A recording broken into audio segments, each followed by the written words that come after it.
What's going on, YouTube fam? I feel like it's been a while since we've had one of these discussions, and I posted a comment, or I don't know, just a status update on the Facebook fan page a few days back, and basically asked if you guys think I should be doing a discussion or a vlog on mindfulness.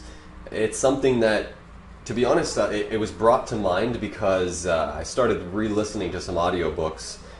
One in particular, it's written by Sam Harris, and it's called Waking Up. I actually started listening to it maybe 6 months ago, got halfway through, and I don't know, I got sidetracked and I didn't finish it. So I actually started it back up again on Monday of this week, and I just finished it actually today. So I did roughly, I think it's like a 5-hour book. I did like an hour a day, basically. So that sort of brought the idea or the topic to mind for me. And I figured, you know what, I'm going to reach out on Facebook, and I think I'll continue to do that. Like, whenever I have something that hits me or strikes me as a topic of interest, I'm just going to post it on the fan page. And if I get more than like 1 thumbs up, then I think that gives me enough reason to discuss, you know, the topic. And initially I thought, you know what, even if like 1 or 2 people thumb it up, maybe I won't do that. But to be honest, it only takes 1. I really only care to help 1 person. I mean, not that I obviously wouldn't want to help more or have a certain message reach, you know, a vast audience. And that's why I always ask if you guys can share the video, or if you know, have a friend or something, like send it to them directly and be like, hey man, I think this crazy guy on YouTube might be talking about something that can help you out. So, you know, try it out. Send it to a friend, see if they like it, or see if they just think I'm a nut job and then they think you're crazy for sending it to them. But I'd like to talk today about mindfulness, and there's a few different approaches I'd like to address when it comes to being in a mindful state or holding a state of mindfulness. Now, there's different ways to do this. One of them is using the art of visualization. I've talked about visualization in a lot of other videos, but I find this to be a very powerful tool that's applicable in many different areas. Now, in particular, when applying it to mindfulness, I like to try the visualization tool or cue that you have no mind or no thought. So essentially you're clearing your mind of thought, you're clearing your mind of all chatter, of all ego, to be honest, because all that mental chatter at the end of the day is ego.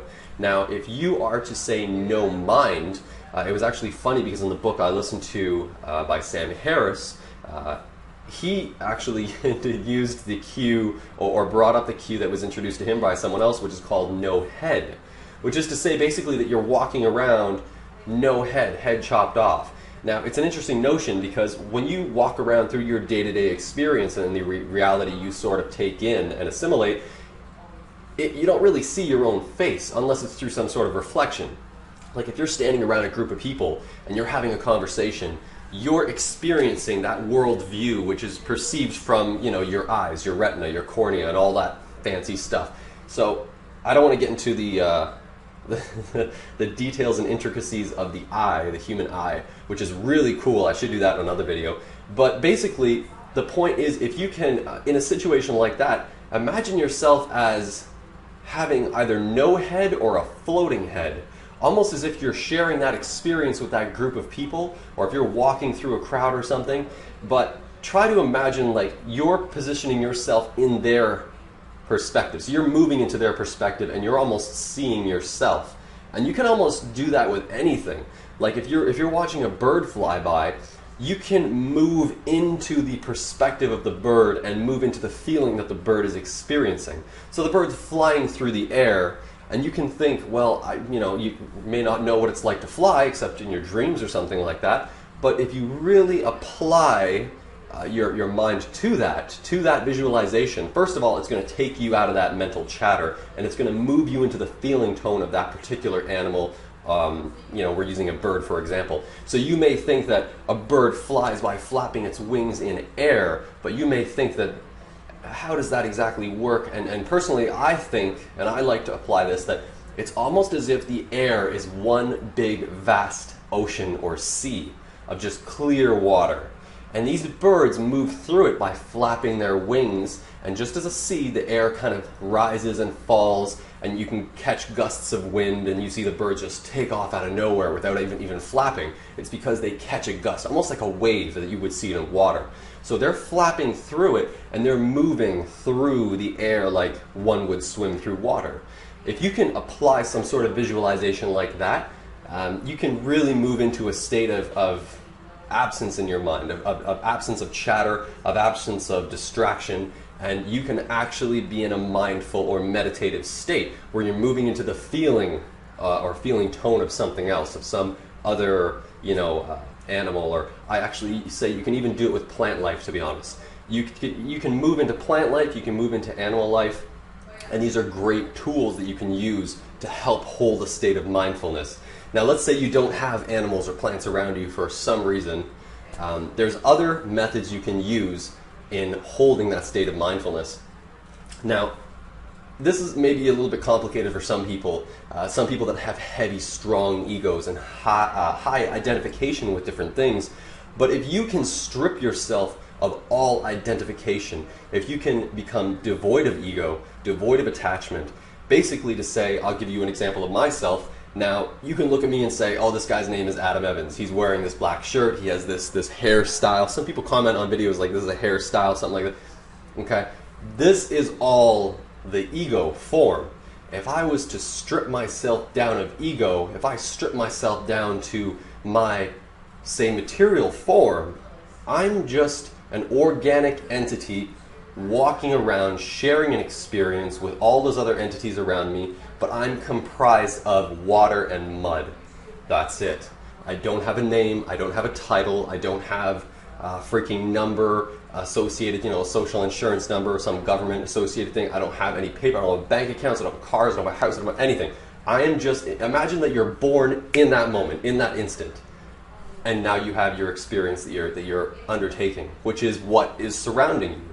So if you can move into that state of thinking, that state of being, you've stripped away the mental chatter, you've stripped away all the identifications, and you basically made yourself down to your bare minimum, what you are at an elemental level, let's say. So at that point, really what you are is just consciousness floating around in the void and just sharing that experience. So this is a method of holding mindfulness, or holding no thought and no identification. So that's two methods I figured that you guys could try out. Give it a shot for yourself. If you have difficulty trying to strip yourself down of everything, I don't want to make this video too long and expand on that. Shoot, I'm trying to even think of how you can really apply it.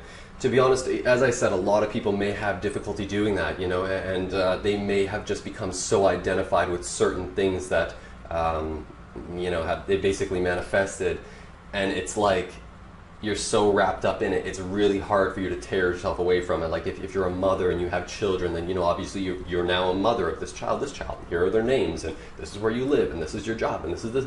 But if you got to strip all that away.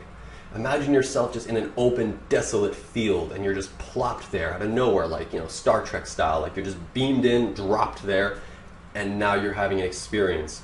You don't know who you are, you don't know what you are, you have no understanding of anything. You're a newborn child ready to experience the world. If you can hold that thought, or no thought, then you'll be able to move into a state of mindfulness, a state of bliss, and you can move in and out of it as you so choose. You can do it, even if you're just like taking the transit somewhere on your way to work or on your way home from work or something like that. You can move into that state, almost like cleansing or washing yourself of ego and identification, and basically now you're just an organic life form sharing that experience, as I mentioned before. So give that a shot. Let me know if it works for you. I might talk further on this matter in another video, or I may just come up with some other topics and post it on the Facebook fan page. Thumbs it up if you want me to talk about those things, or thumbs up this video so I know you liked it, or share it with a friend if you think it's going to help them. That's it. Thank you for watching, and I will see you again next time.